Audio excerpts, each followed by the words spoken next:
Good morning students, Bhagwati PG college online classes में आपका फिर से स्वागत है। बीएससी थर्ड ईयर में लास्ट टॉपिक जो हमने पढ़ा था वह पढ़ा था food chain and food billing.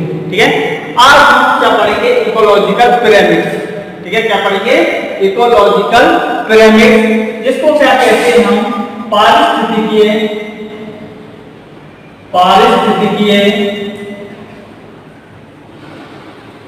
Pyramid. ठीक है, पारिस्थितिकीय पिरामिड। ठीक है, आज का जो टॉपिक है हमारा वह है इकोलॉजिकल पिरामिड या पारिस्थितिकीय पिरामिड। एग्जाम की दृष्टि से बहुत ही इंपॉर्टेंट है, आपका 10 नंबर का क्वेश्चन आता है इसका।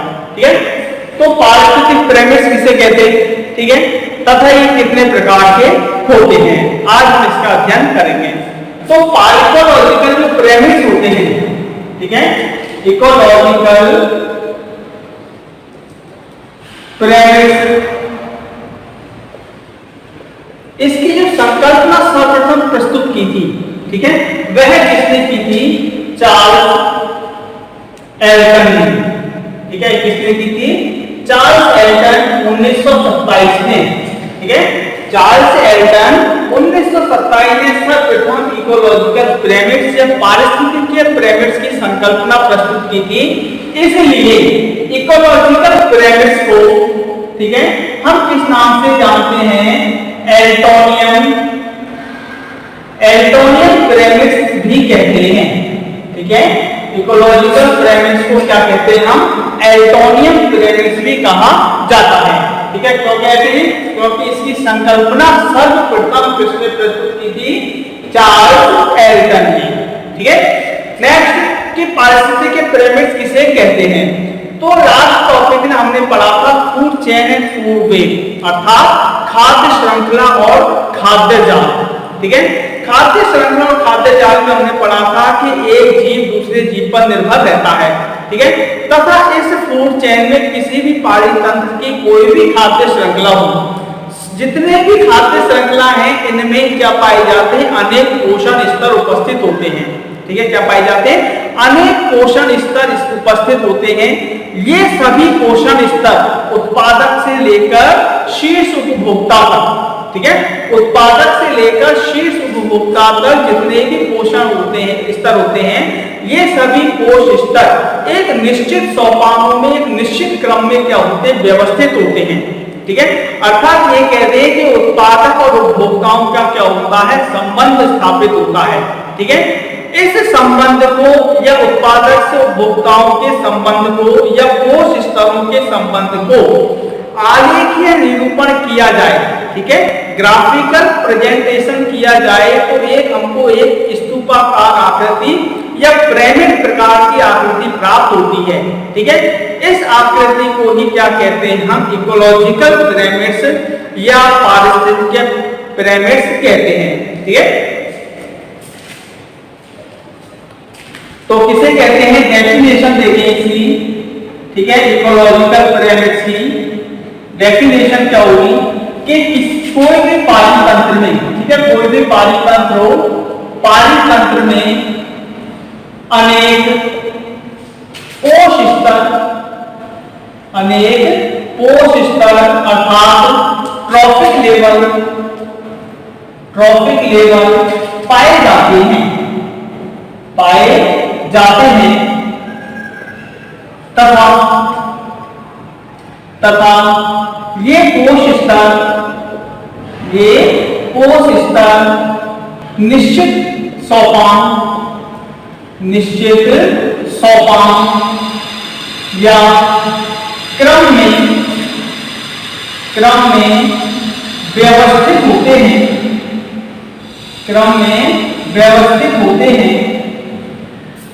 वह पोष स्तरों अर्थात उत्पादक व उपभोक्ता के संबंध का आलेखीय निरूपण किया जाए तो किया जाए तो एक स्तूपाकार आकृति अर्थात पिरामिड आकृति प्राप्त होती है जिसे इकोलॉजिकल पिरामिड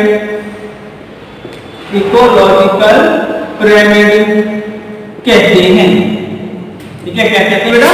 इकोलॉजिकल पिरामिड कहते हैं। ठीक है, ये क्या है इसकी परिभाषा कि पाली तंत्र में अनेक कोष स्तर या ट्रॉफिक लेवल पाए जाते हैं। ये कोष स्तर या ट्रॉफिक लेवल निश्चित सोपान या क्रम में व्यवस्थित होते हैं। वह कोष स्तरों यानी उत्पादक या उपभोक्ताओं के संबंध का यदि ग्राफिकल प्रेजेंटेशन आलेखीय निरूपण किया जाए तो एक पिरामिड आकृति प्राप्त होती है।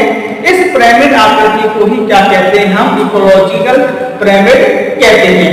ठीक है, इकोलॉजिकल पिरामिड देखें हम तो इसकी आकृति किस प्रकार की होती है? स्तूपाकार। ठीक है, इस प्रकार से। ठीक है, स्तूपाकार आकृति देखिए आपने, इस प्रकार से प्राप्त होती है। ठीक है, इसमें विभिन्न कोष स्तर एक निश्चित सोपान में क्या होते हैं? उपस्थित होते हैं। ठीक है, जितने भी ट्रॉफिक लेवल है निश्चित सोपान में उपस्थित होते हैं। ठीक है, सबसे आधार में ट्रॉफिक लेवल फर्स्ट कोष स्तर, प्रथम कोष स्तर, फिर कोष स्तर सेकंड, कोष स्तर थर्ड, कोष स्तर फोर्थ और कोष स्तर 5। ठीक है, कितने भी कोष स्तर हो सकते हैं? 4 से 5 कोष स्तर पाए जाते हैं। इस पिरामिड आकृति में देखा जाए, ठीक है, तो सबसे आधार में क्या पाए जाते हैं? प्रथम कोष स्तर तथा सबसे ऊपर शीर्ष कोष स्तर या उच्च कोष स्तर उपस्थित होते हैं। ठीक है, सबसे आधार में देखें तो सबसे आधार में क्या उपस्थित होते हैं? यहाँ पर प्रोड्यूसर। ठीक है, क्या उपस्थित होते हैं? प्रोड्यूसर उपस्थित होते हैं यानी उत्पादक उपस्थित होते हैं। ठीक है, सबसे आधार में क्या उपस्थित होते हैं? प्रोड्यूसर या उत्पादक उपस्थित होते हैं। इसके ऊपर या शीर्ष में, ठीक है, क्या उपस्थित होंगे? Primary consumer. ठीक है, primary consumer. Next secondary consumer. इसके ऊपर टर्शरी कंज्यूमर।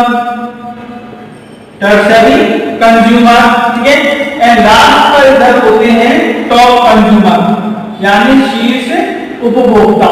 ठीक है, क्या उपस्थित होते हैं? शीर्ष उपभोक्ता उपस्थित होते हैं।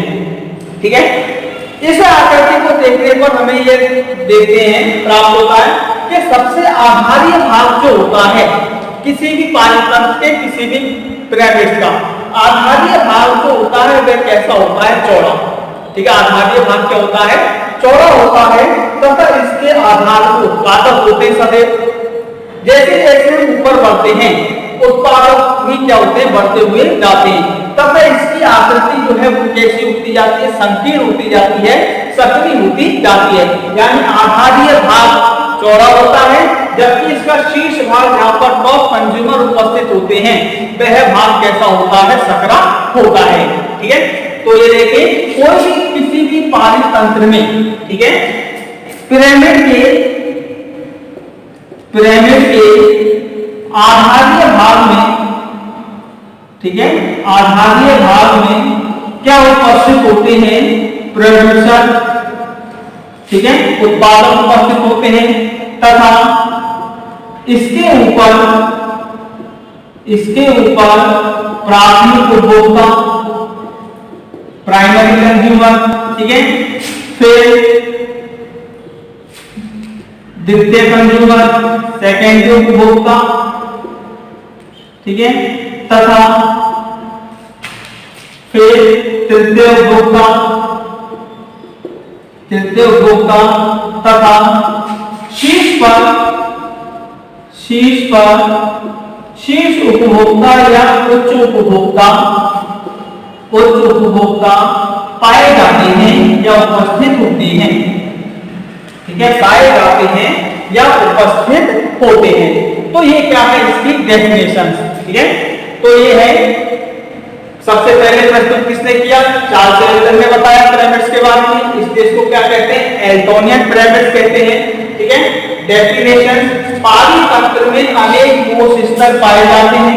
ठीक है, ये कोष स्तर निश्चित सोपान में व्यवस्थित होते हैं। अब इनका कोष स्तरों का क्या किया जाए? आलेखीय निरूपण किया जाए तो हमको कैसी आकृति प्राप्त होती है? पिरामिड आकृति प्राप्त होती है।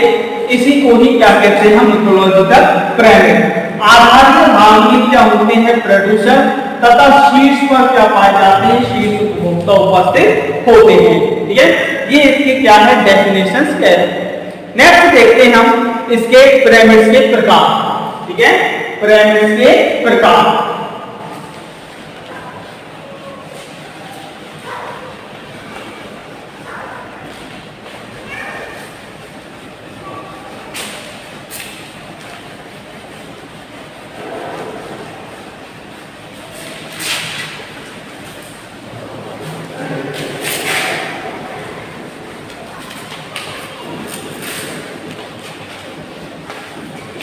नेक्स्ट है टाइप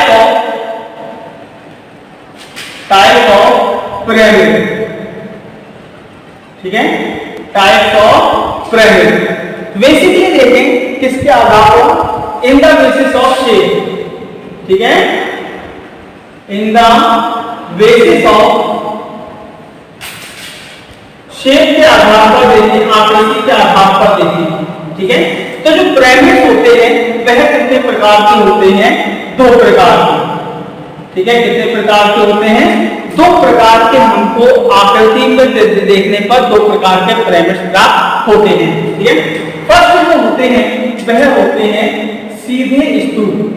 ठीक है, कौन से? सीधे स्तूप, यानी कि अपराइट। ठीक है, अपराइट पिरामिड। ठीक है, कौन से पिरामिड? Upright pyramid. तथा दूसरे प्रकार के जो स्तूप होते हैं वह होते हैं उल्टे स्तूप। ठीक है, कौन से स्तूप? उल्टे स्तूप, अर्थात इन्वर्टेड पिरामिड। ठीक है, कौन से? Inverted pyramid. Upright pyramid and inverted pyramid. ठीक है, दोनों को देखते हैं कि सीधे आकार के स्तूप किस प्रकार के होते हैं। सीधे आकार के स्तूप इस प्रकार के होते हैं जिनका आधारी भाग जो होता है वह कैसा होता है? चौड़ा होता है। ठीक है, कैसा होता है? आधारी भाग चौड़ा होता है। T1, T2, T3, T4 and T5। ठीक है, आधारी भाग चौड़ा होता है तथा जैसे जैसे ऊपर जाते हैं ये कैसा होता जाता? सटा हुआ होता जाता है। ठीक है, दूसरे प्रकार के जो स्तूप होते हैं वह कौन से होते हैं? उल्टे प्रकार के स्तूप, इन्वर्टेड पिरामिड्स। ठीक है, इन्वर्टेड पिरामिड्स में क्या होगा कि जो आधारीय भाग है वह कैसा होता है? सकरा होता है। ठीक है, कैसा होता है? सकरे प्रकार का होता है। ठीक है, T1, T2, T3, T4 and T5। ठीक है, इसमें इन्वर्टेड पिरामिड्स में क्या होगा कि जो आधारीय भाग है वो सकरा होता है, जबकि जो शीर्ष भाग है वो कैसा होता है? चौड़ा होता है। ठीक है, इस प्रकार के दोनों प्रकार के स्तूप जो है पिरामिड जो है अलग अलग पारितंत्र में देखे हुए जा सकते हैं। एक ही पारितंत्र में दोनों प्रकार के स्तूप पाए जा सकते हैं। उल्टे प्रकार के स्तूप भी पाए जा सकते हैं और सीधे प्रकार के स्तूप भी पाए जा सकते हैं। ठीक है, किसी भी पारितंत्र में दोनों प्रकार के स्तूप पाए जा सकते हैं। ठीक है, तो ये तो हो गए इनका बेसिस ऑफ शेप, आकार के आधार पर 2 प्रकार के स्तूप, upright pyramid and inverted pyramid. ठीक है, क्लियर। नेक्स्ट देखते हैं मेनली मुख्य प्रकार के स्तूप हैं। ठीक है, वह कितने प्रकार के होते हैं? ठीक है, तो मुख्य प्रकार के जो स्तूप होते हैं, मेनली जो पिरामिड्स होते हैं वह कितने प्रकार के होते हैं? 3 प्रकार के। ठीक है, मेनली जो स्तूप पाए जाते हैं, पिरामिड्स में पाए जाते हैं, वह कितने प्रकार के बताए गए हैं? 3 प्रकार के स्तूप बताए गए हैं। ठीक है, पहला जो स्तूप है वह है संख्या का पिरामिड। ठीक है, संख्या का पिरामिड अर्थात पिरामिड ऑफ नंबर, ठीक है, पिरामिड ऑफ नंबर। सेकंड जो है वह है जैव भार का पिरामिड, जैव भार का pyramid, pyramid of biomass, pyramid of biomass. Third प्रकार का जो स्तूप है वह है ऊर्जा का पिरामिड, ऊर्जा का पिरामिड अर्थात पिरामिड ऑफ एनर्जी।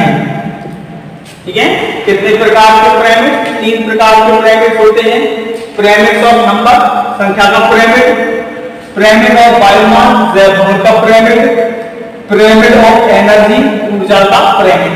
ठीक है, ये 3 प्रकार के पिरामिड होते हैं। हमें इनको भी एक एक के बारे में पढ़ना है कि तीनों प्रकार के पिरामिड किस प्रकार के होते हैं। ठीक है, तो सबसे पहले देखते हैं हम संख्या का पिरामिड, पिरामिड ऑफ नंबर। ठीक है, पहला जो पिरामिड है प्रकार वे है पिरामिड ऑफ नंबर। ठीक है, इस प्रकार के पिरामिड में, ठीक है, पहले प्रकार का जो पिरामिड है पिरामिड ऑफ नंबर्स, जीव संख्या का पिरामिड। इस प्रकार के पिरामिड में हम किसको कंसीडर करते हैं? नंबर ऑफ ऑर्गेनिज्म अर्थात जीवों की संख्या को कंसीडर किया जाता है। ठीक है, इस प्रकार के पिरामिड में किसको कंसीडर किया जाएगा? Consider of number of organism. ठीक है, किसको कंसीडर किया जाता है? इस प्रकार के पिरामिड में नंबर ऑफ ऑर्गेनिज्म को कंसीडर किया जाता है। ठीक है, यानी पिरामिड जो होते हैं वो किसके आधार पर होते हैं? जीवों की संख्या के आधार पर। किसके आधार पर? जीवों की संख्या के आधार पर यदि हम पिरामिड आकृति प्राप्त करते हैं तो उनको क्या कहते हैं? जीवों की संख्या का पिरामिड कहते हैं। ठीक है, तो इसकी डेफिनेशन देखें कि किसी भी पाली तंत्र में उत्पादक से उपभोक्ताओं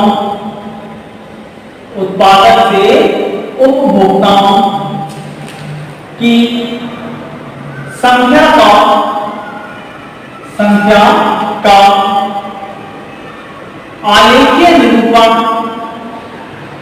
आलेखीय निरूपण प्राप्त किया जाए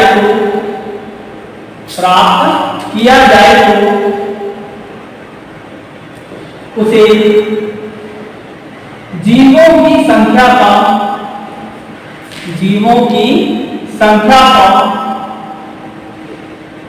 पिरामिड कहते हैं। जीवों की संख्या का पिरामिड कहते हैं।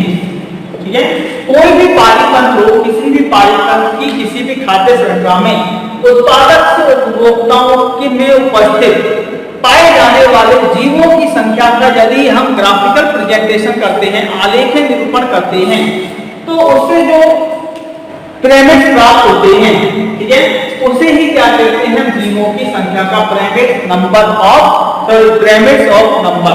ठीक है, नेक्स्ट कि इस पिरामिड के एग्जांपल्स देखें हम।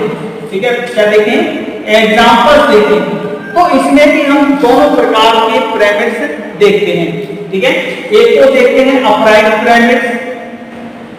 ठीक है, अपराइट पिरामिड्स, एंड सेकंड देखते हैं इसमें इनवर्टेड पिरामिड। ठीक है, इनवर्टेड पिरामिड।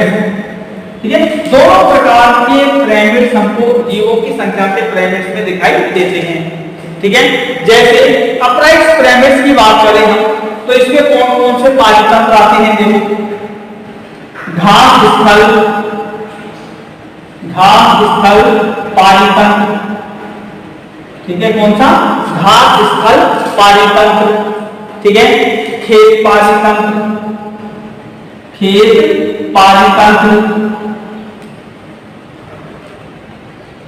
पॉन्ड इकोसिस्टम, तालाब पालितंत्र।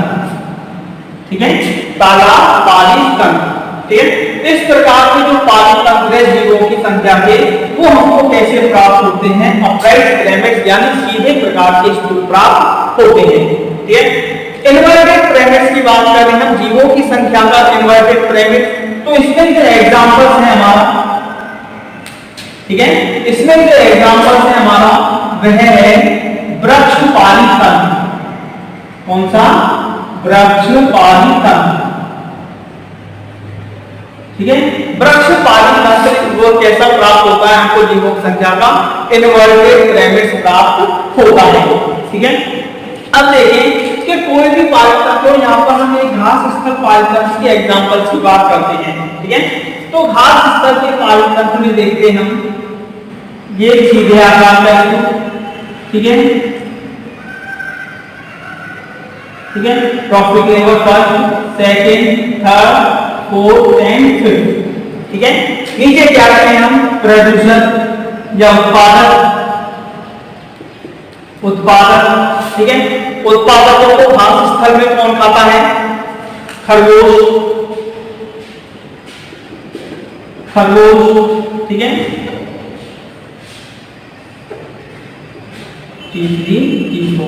खरगोश को कौन खाता है? लोमड़ी को कौन खाएगा? शेर। ठीक है, कौन खाएगा? शेर। अब ये घास स्थल का एक एग्जांपल है। तो उत्पादकों की संख्या यहाँ पर देखें, जो कि ग्रीन प्लांट्स होते हैं, हरे पौधे होते हैं, उनकी संख्या कैसी है? ज्यादा। उनकी संख्या कैसी है? ज्यादा। जैसे जैसे उपभोक्ता की ओर शीर्ष को बढ़ते हैं, जीवों की संख्या में लगातार क्या आती है? कमी आती है। जीवों की संख्या में कैसे आती है? लगातार कमी आती है। तो संख्या के जो अपराइट पिरामिड होते हैं उनके आधारीय भाग में उत्पादकों की जीवों की संख्या अधिक होती है, तथा शीर्ष तक जाते जाते, ठीक है, उपभोक्ता जीवों की संख्या में लगातार कमी होती जाती है। तो इस प्रकार के स्तूपों में सीधे प्रकार के स्तूप प्राप्त होते हैं। दूसरे प्रकार का जो स्तूप है इन्वर्टेड पिरामिड, इसी का जीवों की संख्या का वृक्षपाली तंत्र। कौन सा? Tree ecosystem. इसमें देखते हैं हम एग्जांपल्स में वृक्षपाली तंत्र में, ठीक है, तो इस प्रकार के उनके स्तूप प्राप्त होंगे T1, T2, 3। ठीक है, सबसे आधार में क्या होते हैं? वृक्ष। ठीक है, क्या होते हैं? वृक्ष के ऊपर क्या उपस्थित होते हैं? पक्षी। ठीक है, पक्षी को कौन खाते हैं? यहाँ पर सूक्ष्म जीव। ठीक है, क्या? सूक्ष्म जीव। तो इनके पाइथन में देखते हैं कि आधारी भाग है वृक्ष, एक पक्षी इस पर अनेक पाए जाते हैं। पक्षियों का भक्षण करने वाले जो अपरती जीव होते हैं, सूक्ष्म, उनकी संख्या कैसी होती है? अधिक होती जाती है। तो जीवों की संख्या के इन्वर्टेड पिरामिड्स में आधारी भाग में, ठीक है, जीवों की संख्या कम होती है, तथा शीर्ष तक जाते जाते जीवों की संख्या में लगातार वृद्धि होती जाती है। ठीक, तो ये हमारे दो प्रकार के पिरामिड्स हैं। ठीक है, इसमें पिरामिड्स ऑफ नंबर में अपराइट पिरामिड्स और inverted pyramids. Clear number?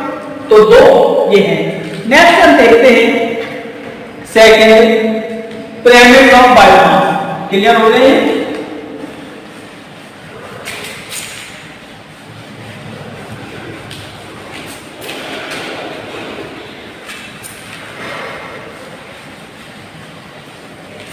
Second जो है, सेकंड प्रकार का पिरामिड ऑफ बायोमास। कौन सा? Pyramid of biomass. इसके देखते हैं हम, इसके बारे में पिरामिड ऑफ बायोमास में। ठीक है, तो इसमें किसको कंसीडर किया जाएगा? जीवों के भाग, जैव भाग। ठीक है, तो इसमें जो कंसीडर किया जाता है, consider of the biomass of organism. ठीक है, जीवों के जैव भाग को क्या किया जाता है? कंसीडर किया जाता है।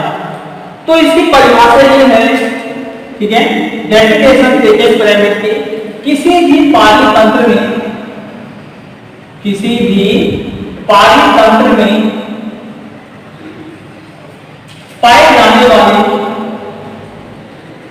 पाए जाने वाले उत्पादक व उपभोक्ताओं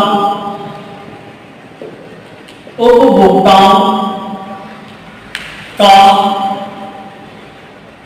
जैव भाग अर्थात बायोमास का आलेखीय निरूपण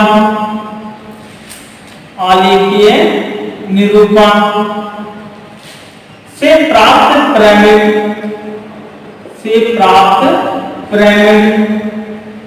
जैव भार के पिरामिड कहलाते हैं। जैव भार के पिरामिड कहलाते हैं।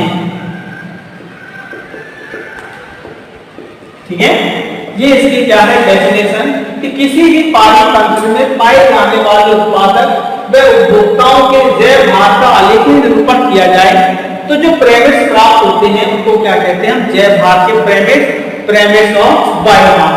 ठीक है, अब इसमें भी हमको दो अलग अलग प्रकार के पिरामिड्स दिखाई देते हैं। कोई भी पानी तंत्र में इसमें भी हमको अपराइट पिरामिड्स और इन्वर्टेड पिरामिड यानी सीधे प्रकार के स्तूप और उल्टे प्रकार के स्तूप भी हमें पिरामिड्स भी प्राप्त होते हैं। जैसे एग्जांपल देखें जैव बायोमास के जो अपराइट यानी सीधे आकार के जो पिरामिड्स हैं वो एग्जांपल है।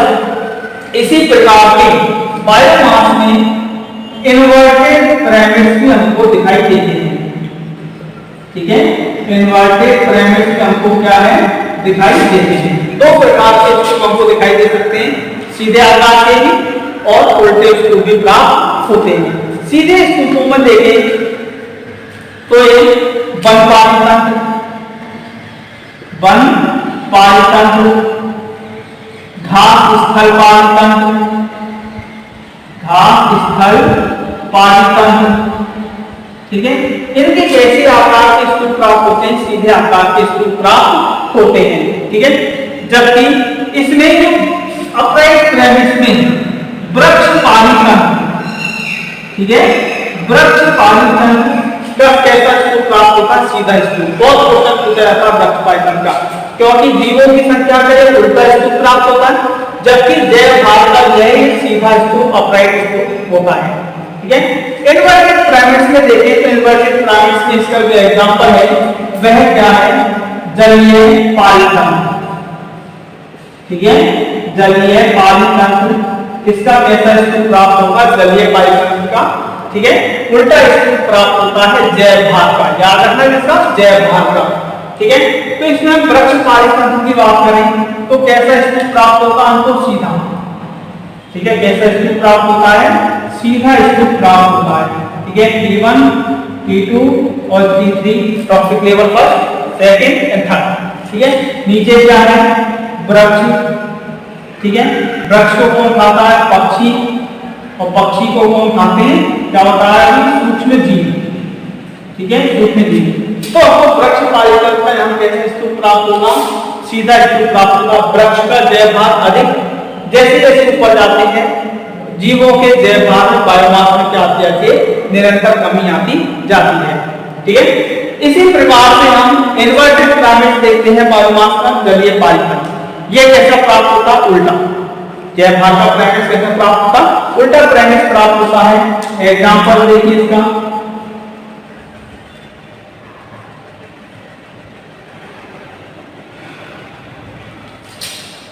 T1, T2, T3 and T4। नीचे यहाँ पर फाइटोप्लैंक्टन। ठीक है, फाइटोप्लैंक्टन पादप द्रव को कौन खाएगा जूप्लैंक्टन। ठीक है, यहाँ छोटी मछली स्मॉल फिश और यहाँ लास्ट में बड़ी मछली बिग फिश। ठीक है, फाइटोप्लैंक्टन, जूप्लैंक्टन, छोटी मछली, बड़ी मछली। ठीक है, पादप। तो इस प्रकार से हमको ये इन्वर्टेड पिरामिड जलीय पाली तंत्र का प्राप्त होगा। फाइटोप्लैंक्टन के जैव भार कम, ज्यादा और अधिक और। ठीक है, जैव भार में निरंतर क्या होती है वृद्धि होती जाती है। ठीक है, तो ये हमारे बायोमास का पिरामिड। नेक्स्ट देखते हैं लास्टली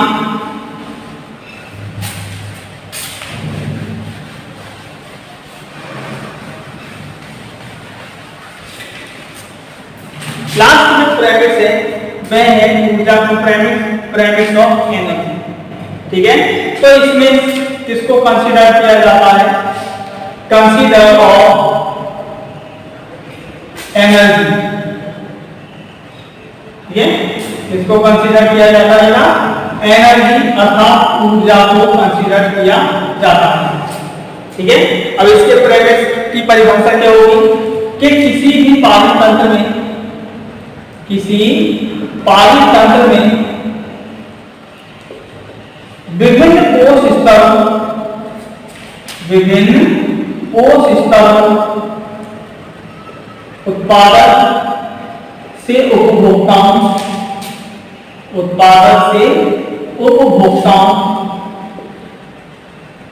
में ऊर्जा का प्रवाह होता है। ऊर्जा का प्रवाह से प्राप्त आलेखीय निरूपण ऊर्जा का पिरामिड्स कहलाते हैं। ऊर्जा के पिरामिड्स कहलाते हैं। ठीक है, कोई भी खाद्य श्रृंखला हो, ठीक है, खाद्य श्रृंखला में हमने पढ़ा था एक जीव दूसरे जीव को क्या खाता है। ठीक है, उत्पादक को प्राथमिक उपभोक्ता, प्राथमिक उपभोक्ता को द्वितीयक उपभोक्ता, द्वितीयक उपभोक्ता को तृतीयक उपभोक्ता। तो इसमें निरंतर रूप से विभिन्न कोश स्तरों में किसका प्रभाव होता है? एनर्जी का प्रभाव होता है। एक कोश स्तर से दूसरे कोश स्तर में ऊर्जा का स्थानांतरण होता है। तो इसका यदि हम रिप्रेजेंटेशन करें ग्राफिकल, तो हमको जो पिरामिड प्राप्त होते हैं वो ऊर्जा के पिरामिड कहलाते हैं। ठीक है, ऊर्जा के पिरामिड जो प्राप्त होते हैं सदैव कैसे प्राप्त होते हैं? सीधे। ठीक है, सदैव कैसे प्राप्त होते हैं? सीधे प्रकार के पिरामिड्स प्राप्त होते हैं। ठीक है, कैसे आकार के पिरामिड्स प्राप्त होते हैं? सदैव सीधे आकार के पिरामिड्स प्राप्त होते हैं ऊर्जा के। क्यों? एक नियम पढ़ा था हमने, ठीक है, 10% लॉ। ठीक है, लॉ 10%, 10% का नियम किसने दिया था? ये लिंडेमान ने। ठीक है, किसने प्रस्तुत किया था नियम? लिंडेमान ने प्रस्तुत किया था। इन्होंने क्या बताया इस नियम में? ठीक है, प्रोड्यूसर, ये खाद्य श्रृंखला देते हैं, प्रोड्यूसर, प्राइमरी कंज्यूमर, ठीक है, secondary consumer and last top consumer. ठीक है, एक हम खास स्थल का देखते हैं, तो यहाँ पर क्या रखते हैं? Green plant. ठीक है, क्या कहते हैं? Green plant. ग्रीन प्लांट को कौन खाता है? खरगोश, रैबिट। ठीक है, खरगोश को कौन खाएगा? लोमड़ी। लोमड़ी को कौन खाएगा? शेर। ठीक है, तो इसमें देखते हैं जो ग्रीन प्लांट है वह किसके सनलाइट का उपयोग करते हैं? किसका उपयोग? सनलाइट का, सौर ऊर्जा का। और क्या बात है? 100%। अब खरगोश इसको खाता है तो यहाँ से इसको क्या प्राप्त होती है? यहाँ से एनर्जी ट्रांसफर होती है। क्या होती है? एनर्जी एक स्तर से दूसरे स्तर में क्या होती है? ट्रांसफर होती है। और केवल कितने परसेंट एनर्जी ट्रांसफर होती है? 10%। कितने एनर्जी? 10% एनर्जी की ट्रांसफर होती है। यानी धीरे धीरे एनर्जी जो होती है कैसे होती जाती है? एक स्तर से दूसरे स्तर पर जाने में एनर्जी ट्रांसफर के समय कम होती जाती है। इसलिए स्तूप जो होते हैं सदैव एनर्जी के वो कैसे प्राप्त होते हैं? सीधे आकार के स्तूप प्राप्त होते हैं। ठीक है, तो ये 3 प्रकार के पिरामिड्स हैं ecological pyramids, pyramids of number, pyramids of biomass, pyramids of energy. ठीक है, बहुत ही अच्छा क्वेश्चन है पिरामिड्स का। ठीक है, तो इसको ध्यान से पढ़ना। ठीक है, आज के लिए केवल इतना ही। ठीक है, नेक्स्ट वीडियो में हम कैसे पढ़ने वाले हैं? ठीक है, एनर्जी फ्लो। ठीक है, ऊर्जा प्रवाह। Thank you.